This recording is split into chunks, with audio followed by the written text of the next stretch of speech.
You removed it from its original packaging. No! It's no longer a collectible! Oh! It does turn off. Thank you, car. Right, okay, so to do something a bit different, I'm going to chat to a collector. Ben, you're a collector. Unfortunately, that's going to kick in every time we get to an average speed check zone or speed camera, but it is what it is. Right, so most people won't know Ben, but most people will have seen Ben's arcade at his house that he created, and we'll come on to that in a bit. So, what was the first machine you ever bought, Ben? A few EastEnders. No, whatever. Before you met me, so pre-me. Roller coaster. You bought a roller coaster. How much did you pay for your roller coaster? £50. 50 quid. That's what I paid for mine from Liverpool. 50 quid. It came from Derby. And it was on eBay. So, what inspired you to buy fruit machines? Woke up one morning and thought, can I get an old machine that I used to play when I was about 14? And obviously, the one that sticks in your mind, a roller coaster. So, it's one of the ultimate classics of all time. And how many roller coasters do you currently own? 3. No, 4. 4. Right, we'll get back onto the hoarding in a bit. So, go back to before you even thought about collecting a fruit machine. How did you get into playing fruit machines? Come from quite a poor background, and obviously got arcades down Bath, which is local, and it was sort of a way of trying to make a bit of money, really. Just used to enjoy playing them anyway, and obviously roller coaster, for example, you sort of got the idea with your numbering and that, and you knew certain machines were a bit happy. I did have no knowledge of them really, but basic knowledge, and could sometimes make a bit of money. That was it. So when you told me a story, we had ages and ages ago, about how far you had to walk to the arcades and how much money you took with you. Oh god, yeah, like £2 or something. And how far did you have to walk to get to the arcades? About 4 miles. And what happened if you lost your £2? Well, I walked back. Try and get a bit more money some other way. What was the best case scenario? I think one of the highlights was in the merry-go-round, which you used to go in empty fight night. Yeah. And I sort of had a bit of a good run out there one day, and I walked home. It's a long time ago, and I was about 70 odd quid up because I'd had a Nemesis on and one thing and another, and I was like, wow, this is amazing, and that's what stuck in your mind. So that's the ice cream parlour one that's right at the end of the strip in Matlock Bath, isn't it? Yeah. And I used to go there and empty a machine that you. So we would have probably we'd probably been in that arcade at the same time. I would have thought. Yeah. Although you would have just been a kid then, because you're a few years younger than me. Yeah. So weren't really allowed in the bottom arcade, so we were having the little one at merry-go-round. Yeah. And they, I weren't allowed in that arcade for. They were very miserable in there. For a random spinner, but yeah, that's probably a completely different story. So how did you bought your roller coaster, and then how did you meet me? I think he was advertising an EastEnders, the red version. Yep. And I was like, oh, it's not that far away. I've got probably 2 or 3 machines at the time, and messaged you, and you're like, yeah, come and get it. So you give me a bit of information about the tech and stuff like that, which was gratefully received. And not great tech either. This is what you were saying, basically. Yeah, it is unreliable. M1 tech scares the shit out of me, and to be fair, people have, well, including yourself, know that I can fix the boards, or some of the boards. I absolutely hate it, and I'm very, very reliant on Magic for help with those. But like the one that I've just done for you, so I've just this morning dropped off an M1 board of yours that I've sorted out for you. He'd already had it, and to be fair, he completely rebuilt this board from scratch. It's on his channel, and then he'd never tried it in an actual fruit machine, because he hadn't got a Megay fruit machine at home. He's got all the parts with the exception of the lamps, and he plays it on his table by shorting his board out. I know. So I had that one. You dropped off 2 to me, and I've been dead busy for the last like a couple of weeks. He sent them over in post, and I was like, I'll try and sort them, because I had something to do for retro slots. And then I've been sort of doing yours in the middle, I suppose. And he sent me an M1B and he sent me an M1A, and both of them needed work, but we've got one working and dropped it back off with you. Yeah. And I never thought I would ever work on them, the truth be told, and fix them. Never thought that'd happen. He's very good, isn't he? Magic can point you, and he's very, very good. Do you know the thing that scares me about him is he can be at work doing a stock take, or it can be out shopping with his missus, and you will ask him something about a board for a machine, and he'll tell you what the chip number is inside that board. He'll tell you what to look for. Like, he literally just, his head is like a massive schematic diagram. It's the most frightening place on earth is his head. It's scary, absolutely scary. So you bought Red EastEnders off me. Yeah. Do you remember what you paid for it? I think it might have been 200 quid. Was it that much? I don't know. I've ripped you off if I've charged that. I reckon it was probably a shade under, but... Probably were. I won't have ripped you off. I'm pretty certain I won't have ripped you off, because I don't rip anybody off if I sell them a machine. I bought Finite off you, which was £180. And to be fair, my son cried when I got rid of that machine. He doesn't even like fruit machines. He just loved the sounds of it. Yeah. That's the autism, I think. But yeah, he absolutely loved the sounds of it. I only bought it because it was in the arcade that we used to go in, and I was like, that's a pretty cool machine. It was a cool machine. They're very much, I think, the Maygays of that era that are like sort of, they have great sound packs, don't they? And you just sort of stick in your head.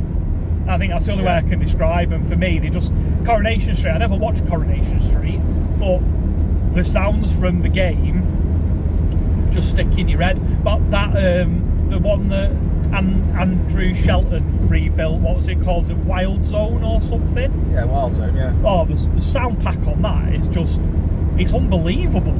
It's that good. And he at some point, and I remember him saying to me, oh yeah, what I do is if I don't want to keep a machine but I don't want to get rid of it, I'll break it, I'll take the glasses out with looms and I'll put them in loft. Yeah. And he just leaves it in loft until for 10 years, and then he just rebuilds it at some point. And I heard the game like being played. I think it was Sanderson that were playing it, and I heard the game being played, and I was like what the fuck? Like, how on earth have you decided in your infinite wisdom to break this machine? It's brilliant. It was one hell of a machine. I remember him saying it, didn't he? He rebuilt it, obviously. Why do that? I don't know. Yeah, and he's like, people don't realise that you're not the only, like, flippantly, you're not the only collector out there, but you're not the only person that's as passionate about collecting, you know, out there. There's loads of yous, you know. I speak to people all the time that are mega passionate about collecting fruit machines, and they come from all sorts of different backgrounds. I think it's addictive. To collect is addictive, and it's actually more addictive than playing the machines when you played them. Do you remember what I called it when you're all? And we'll go on to the infighting stuff to get machines and stuff in a bit. But do you remember what I call it? I call it Panini. Do you remember when we all used to have Panini football albums and we used to collect all players and foils and stuff? Oh yeah, that's what it's like. But it's with 125 kg fruit machines that we're playing Panini. It's absolutely mental, and it's, you know, you'd have a delivery of a machine and you open back a van and you'd just see a van full of machines, and especially through COVID, and they were retros and they were going up and down country. You'd see other people's machines coming via your home, and you're like, oh, he's bought that. I remember like it. Swapping cards, sort of thing, you know. I used to have lorries turn up randomly on my doorstep with fruities in all the time, and you'd open the back of the van and I'd be like, there's some good gear in here. Some really good gear in here. I saw most of the van load ones because obviously Jimmy Robbery sends his driver, and I had to unload the guy. I couldn't let him move it. I'm like, I'll help you, mate. The days of he was about 107, wasn't he? Yeah. Lived in one of Daylight's houses, didn't he, and worked for him. I remember him. Old boy. You stay in cab, mate. I'll move these machines. Flipping out. Lovely bloke, but yeah, it was it'd be a slow job. Yeah, he weren't the quickest, were he? No. You'd end up ringing for an update off daylight, and you'd go, "Where the fuck's your guy? He's not turned up for like 4 hours. He's been due." And he's like, "Yeah, he's somewhere on the M62. He'll be with you. He'll be with you in half an hour." Yeah. And then an hour and 15 minutes later, he just sort of rocks up with his fruity for you. Bless him. He was a strange fish. He bought a few machines off me, daylight, you know, like for his arcade and stuff. Do you know where he is now? Nah, never hear a thing from him. He's probably a bit salty about the Fun in the Sun video that I posted on my members section. Possibly. Hey ho. Anyway, I remember the first thing he said to me: "If you're good enough to beat my machines, come and try." All right, I'll see what I can do. That's just an invitation into that. Yeah, to be honest with you, though, it was, and I'll always say this about his arcade. It was actually a really good arcade, and it was really nice. It was really clean. The only thing that let it down was the location. It's put it in a little town in the middle of flaming nowhere, rather than putting it somewhere decent, like 20 miles away from where he was, like Telford or whatever, which is pretty big, busy place. Mm-hmm. He could have just banged it there, or he could have gone and banged it on the Welsh coast. He's not that far from the Welsh coast either. I mean, he's like literally bordering Wales. He could bang it in Llandudno or somewhere, couldn't he? But he made a choice, and I think the only thing that held him back was that. Right, okay, so you've bought EastEnders off me, which I've sorted you right out with. You've bought Finite off me, yeah, and then me and you've become like mates, haven't we, at this point? So I got a few more, and then you did a video, didn't you? You came down and did a visit. Yeah, your house, yeah, in your annex. Yes, my little extension turned into a little arcade, and got to know you.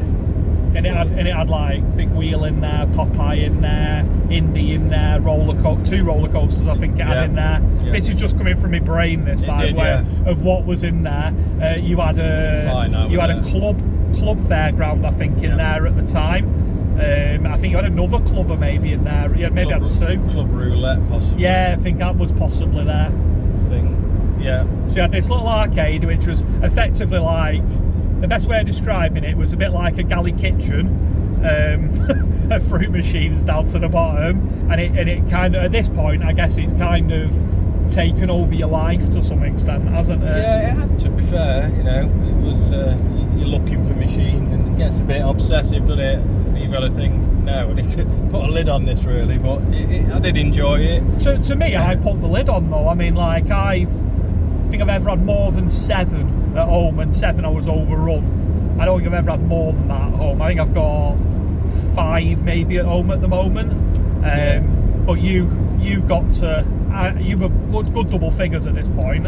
Yeah, and then obviously I bought next door, and it was like, I said to Mrs, I want to build a big garage in it and make a decent games room. I've lived on a farm where they talked about doing it. I've done various things people always talk about doing. I said, I actually want to go and do it. And she goes, do it. So, okay. She said, do that before you do the house up. Yeah. Which is, I didn't do that. I did the house up first in the end, but then literally messaged you one day and goes, the digger's in, the footings are being pulled, and we're doing it. And I sent you updates into it, and we did. Well, this was COVID, wasn't it? But probably have to rewind a little bit, because what you ended up doing, you ended up buying next door. Yeah. So you ended up, because next door came, she died, a woman that was there or something. She moved. Putting her home or something. So she ended up buying that, and then what you did was you cut the garden, because it's quite a nice big back garden where you've got. Yeah. You cut the back garden in half. Yeah. And then you effectively stole it from next door. Yeah. To decide to build it. Now I remember COVID was a dark time for all of us. I filled COVID by, well, I made videos that I put onto my YouTube channel of me playing stuff at home. Repairing it. And I did loads. I learned how to repair. That was my journey, really. It got to COVID, and I got locked up in my house in, I think it was maybe just before Easter, wasn't it? The first COVID hit.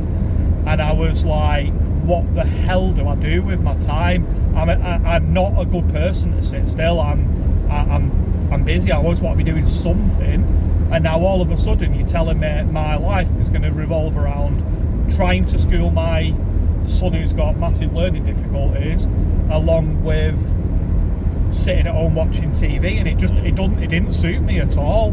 And I remember I messaged Magic and I went like, what do I need to do? What do I need to buy to be able for if you've got the time, because he was also in a position where he was at home all the time, what do I need to buy to actually start to learn how to do this? Because I'm keen, I'm quite obsessive when it comes to doing something. Like, he'll always say, like, if you ask him about me, and bear in mind, me and Magic have never met face to face, but I've probably talked to that man more than most human beings, that I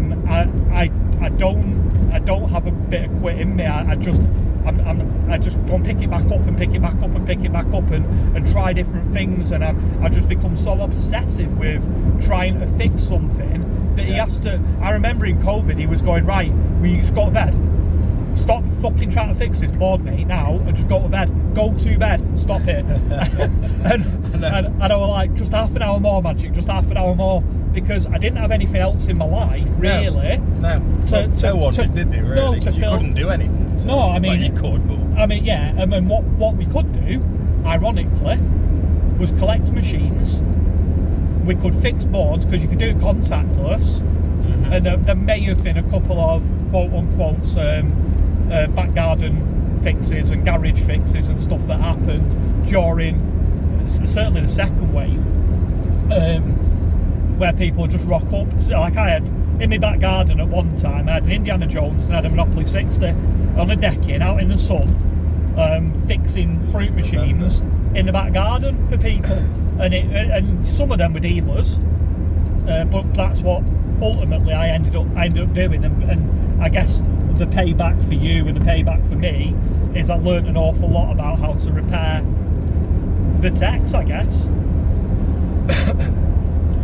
So I think, I remember you sent me photos through of what appeared to be a very big garage that you were building in your back garden, which was facing the wrong way to be a garage. Is that correct? Yeah. So you built the garage, right? And it's people have obviously seen inside that now, haven't they? Seen what that looks like. I guess, is that how you spent your COVID then? Well, I guess so. Yeah. You know. So for trade, for your job, to put things into perspective, by definition, you're a landscape gardener. Yeah, I did manage to do some work. I had quite a lot of time off initially, because everyone seemed to be doing that, and then certain people were going back to work, and I was like, well, I've got a menage to build for someone in a field in the middle of nowhere, why not? So I did go back to work after so long, because I didn't need to go near anyone anyway to do my job. So is it fair to say then that you maybe went on a bigger scale than you'd originally intended with this, when you just in your mind's eye, this is what you were going to do? Because if you put your arcade, or admittedly it's not walkable at the moment because there's that many machines in there, as people seen when I did that video from there a couple of months ago,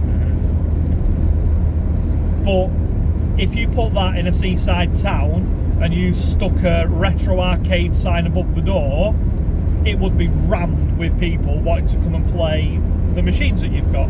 Right. Yeah. I think that's fair, isn't it? Yeah. And you've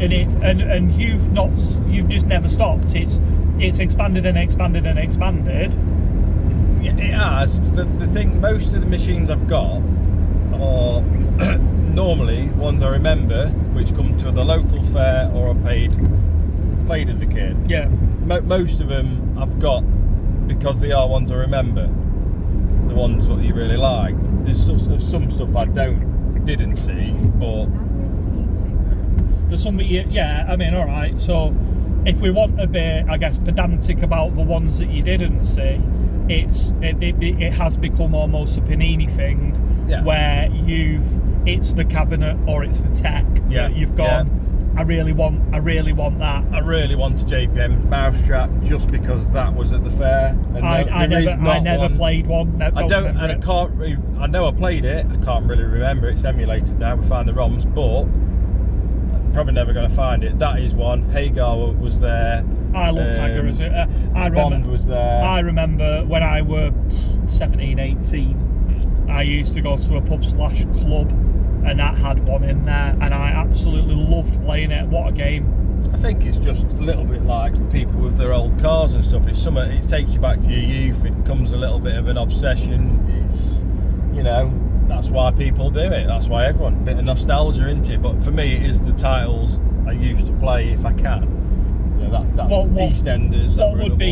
What would be your favourite game that you've got in your collection currently? Or what is the one that is NFS, for example, not for sale at any cost? Well, I got offered a lot for my roller coaster the other day. But you've got 3. So if the crystal ones could go. Yeah, so if you sold a roller coaster, I won't get rid of. I know you've had roller coaster separately maybe 4 times. Yes. So what's the one early doors though, mate? What's the one game you wouldn't ever part with? Probably Noel's House Party and Bond and roller coaster. I wouldn't want to get rid of that. What about Big Wheel? Because that's the one that sticks in my head as being your biggest mistake. You sold your Big Wheel, and then you just had instant regret that you'd done it, and then you spent about a year and a half trying to get one back.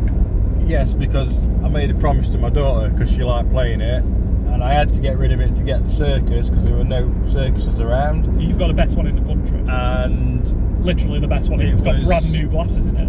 Well, yeah, but it was sold to the guy, and he did make the promise that it could be sold back once he sold, and that never happened, obviously. So then I was like, I've made a promise to my daughter. I am a man of my word, and I have to do it. So I had to search to get one. Yeah, I can't not. It's sort of. So are we gonna put Big Wheel in the Panini section then, or are we gonna put that in the just NFS? Yeah, it's just not for sale. Yeah, fair enough. To be fair, I'd like that when we give us a break. I wouldn't sell it, and it's purely down to me dad, really, more than anything. It's not due to anything else. It was his favourite game, and if there are very occasions he comes round to the house, it's there. So I generally sell something if I've ended up with 2 of the same type. I don't, or maybe if it was a decent swap I was looking for something. I only got rid of that because I really wanted the other machine. Yeah. But money. All right, so what is collecting? Explain to people what collecting is actually. What happens within collecting? Now explain that, because people won't understand what collecting actually is. How does a machine come about to you? So how do you find a machine, and then what sort of happens after you've decided that you found something? Well, obviously, someone will either send you an image or say this is for sale, or you'll just. I'll ping you a photo through and go, have you seen this? Or will you be scouring, trying to find stuff, or is it casual? What is it to you? Now it's more casual. When I was first collecting, and I had plenty of room to put machines, you are looking for a machine to become available. It gets hard work, because if something comes available, there's probably a few more collectors after it, and if you're not quick, it'll be gone in seconds. Are they all collectors? No. So a lot of people do it just to buy and maybe get running and sell for a quick profit, or they may have someone who knows looking for that machine. Yeah, they know they'll pay good money for it. So I guess, what's your thoughts on traders or dealers and their underhanded tactics? Because I'll get onto that in a minute, because we've got a really good, very recent example of this. The only thing what is upsetting is when you've done a deal, and a lot of people are decent, a lot of people aren't. You go down there, and they've showed me messages of certain dealers, which are quite awful to, threatening. Yeah. Not nice, and you think, this is a free machine, this is a bit of fun, really. This is supposed to be a nice hobby, and you've got people literally getting, well, it's not nice. I mean, I guess financially, I'm tighter than you. I'll only ever buy broken. I won't buy working machines. But I do that for two reasons. I do that because I'm in a position where I can share my passion of repairing them. Well, you enjoy repairing them. I'm quite happy to buy a broken machine. Obviously, it's going to be cheaper, and if it's something you really want, that's a win-win. And bringing it back to life, that is part of the hobby. Okay, but you've made it infinitely easier for both of us, or we have. I think it's fair to say we have. So it's not just you, but we've made it infinitely easier through the bit that no one has ever really seen about your arcade. Collecting the parts. Yeah, so we don't need to share a great deal about it, but you have scoured the country, and I have done it with you, and covered ourselves in all manner of shit to get thousands and thousands and thousands of pounds worth of bits that we think down the line we may need for stuff. And you've literally stored. I mean, I've got a hell of a lot of stuff at home, but I mean, you've stored ridiculous quantities. I would hazard a guess it's one of it's the largest. I'm going to say it's the largest private collection of parts I would have thought in the country. I'd be amazed. I'm not saying it's not possible. If somebody, a private individual, not an ex-operator or an arcade chain or anything like that, a private individual has got the level of parts that we've acquired to get it to a part where you can service all of your fruit machines. I literally will pick a phone up and go, I need one of these, and you'll go, yeah, it's in section B, row 4, and go and drag one out for me. But I was probably more obsessed with getting the parts than the machines, because I hate to have something that I can't get working. So my next question about it would be, what was the motivation behind the parts? I mean, I know it. I know everyone knows I like my System 5 machines. Right, okay. So your Popeyes, your Haggers, etc., etc. And a few people warned me off even owning one, because the tech's pretty crap, a bit like M1, but it's rarer. And with that, the boards suffer massively with corrosion. So if you haven't got the acid damage. If you haven't got boards and one thing and another, you're really going to struggle. So before I even bought an actual System 5 machine, I went scouring the country for System 5 parts. I remember you sent me a board, a not overly corroded one, right? And I'm happy to share this, but it drove me insane. They're so fiddly. The tracks they literally turn corners on themselves. The only way that you can really do them is by joining underneath, and I tried to join on top. And honestly, it nearly ended me trying to do one, and I didn't successfully do it. No. So I mean, the tech is worse in that respect than M1. It's probably its redeeming feature is it's a bit more reliable overall than a Mega M1. And obviously, I got to know Magic as well, and I sent him everything you need to run and test the System 5, and he were like, I hadn't seen these machines, heard of this tech for years, and now suddenly I'm pinging bits across to him, and they're popping up at it. But he was quite sort of happy about it. Yeah, but, Callum sent me a photo of a really, really rare board for Scorpion Tech, and I was like, I genuinely think I could, with Magic's help, I can get this going again. However, because it's so rare, I just messaged him and said, would you like this sending to you, because this will make a superb video? And he was like, absolutely, just not right now, but if something's like really rare, it's good for his channel.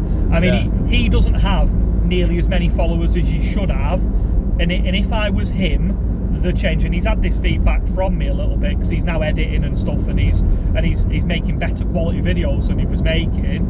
I think he would be infinitely popular if he got a setup where he was showing him actually working on the machines, boards, fixing them, and you had a proper setup like a lot of Coda does, and people like that who do.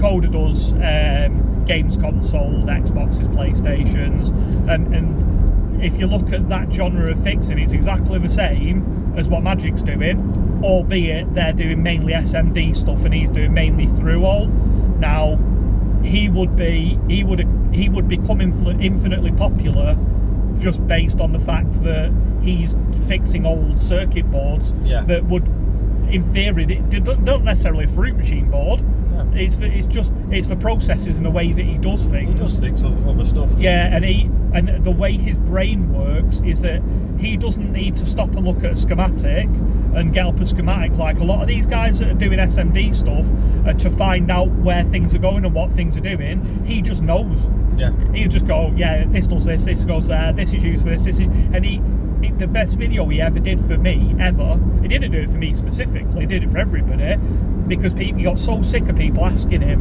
what does what on a board. He got an impact board out and he walked around it and he went, right, this section does this, and if you look at the corresponding plugs near it, they're going to give you a clue as to what everything's doing. And that was the best thing I ever did. It was brilliant, because it like opened my world up to wait a minute, I actually don't need him that much, because he's there, innit? Yeah, you just get to a little tricky bit maybe, or you might need an odd point, but yeah, it's I'll be at work and I've got a board what's got a certain fault, and I'll just let a message because it's probably at work, and I'll just give him a brief thing and he'll literally send the chip number or this will be flaky, check that, and you're just like, I can go and sort that later. The worst thing he ever does is he just gives you the chip number, right? And you're scouring the board. Oh, don't. I know. You're scouring it, and after about 20 minutes, you come back to him and go, I can't find it. I know. I've done exactly the same. I'm like, is he winding me up here? It's not on this. It's not on it. And it is. It always is. You always find it eventually, or it's so faded to shit the writing on it that you couldn't tell what the hell it was in the first place. I like just let's give him a bit more indication, mate. I can't find it. Oh God. Have you any idea where on the board this is, Magic? How many legs does it have? Yeah. But yeah, he's an absolutely amazing. And to be honest with you, he's probably, he is the best person that maybe either of us have ever met. There's a lot of people for different reasons. Who, after I started with the System 5 stuff, once they'd seen me getting Magic and they got him all set up, the people like Adrian Voss and a few other collectors, it benefited them as well, because then they got their boards fixed. Yeah. Because I'd set him up and he is the man for fixing it. So a lot of people had these machines, couldn't run them, so I feel like it did the whole community a favour, really, because there's a lot of people who've got them running now who couldn't have got them running without him. I believe. I agree, but I also think he's overworked, he's underpaid. Yes. He sounds like Just Winter, doesn't he? He's overworked, he's underpaid, but he also, and a lot of people don't know this about him, he falls in and out of love with doing board repairs. Well, yeah. It's not... I can only explain it from myself with any board. What happens is, especially if you can't find the answer straight away, or you just can't find the answer, you just throw it to one side, and sometimes you just wake up and I just think, I can't be arsed looking at that board. I really simply cannot be arsed looking at this. And then it goes weeks, 2 weeks, 3 weeks, a month, and you've not looked at it because it's stressful as hell. It's more stressful than anything. It can be very frustrating. Anything you've ever done. Genuinely can be. I mean, I remember having an impact board, and we still don't know how we fixed it, and we still don't know what was wrong with it. I ended up sending up to him because it'd start on the table or in a machine, but then you restart it and it wouldn't start. And there's no reason for it to do it, and I literally changed everything. And I sent it up to him, and then he put a different card in it, and he just couldn't replicate the fault. And he was like, he's trying to replicate the fault, and he burned the same ROMs I had. He couldn't replicate the fault, and he's going, it's your house. And I was going, Magic, how can it be my bloody house? I've repaired hundreds and hundreds of impact boards. You know I have. And this one board just don't want to behave. And now it's back at home, and it behaves absolutely perfect every time. So it's just, sometimes it's a mystery. You just get gremlins, I think, with him. They are that old. They were never designed to last this long, were they? No. And they've lasted for, what's your oldest machine? My oldest machine would be Super Stepper and which is what, going to be 80s, yeah? So you've got your Super Stepper, which is 80s. I think my mate Dwayne wants to buy that, you know him. Lives in Midlands somewhere. Average age is about 94. Yeah. So you 94, we're 24, so they're 30-year-old. Yeah. And then your Super Stepper, which runs what MPS is it? Yeah. MPS 1 or MPS 2? Or 2. 2, right, runs MPS 2. That's getting on towards being 40, I would have thought. So at least 35. Yeah. If it's a day, isn't it? And they weren't designed to last for more than a couple of years. No. That's why manufacturers put batteries on boards. And yet people don't realise that the very, very old ones, they didn't have batteries on the boards. They didn't have batteries. SOE didn't. Yeah, they just didn't have a battery. No. So I mean, it becomes hard to control a percentage when it doesn't have a history, but they've found a way of it working. And then you go on to the more modern techs, and the problem is they got lazy. They got cheaper and cheaper. Look at Epoch. They're cheap and nasty. Let's be honest. The actual boards. Mm-hmm. Have you ever heard them power supplies when you turn them on? They like crackle and hiss and make horrible noises. They're horrible. They're minging. You turn an Impact one on, it don't make any of them noise. No. You turn a Barcrest MPU4 one, it don't make any of them noises. But you turn one of them Epoch ones on and you think, is a fucking bolt of lightning going to come out of this in a minute and strike me down where I stand? I don't like Epoch. I got rid of my last one not long ago. Yeah, It's like a time bomb in you. I just don't like it at all.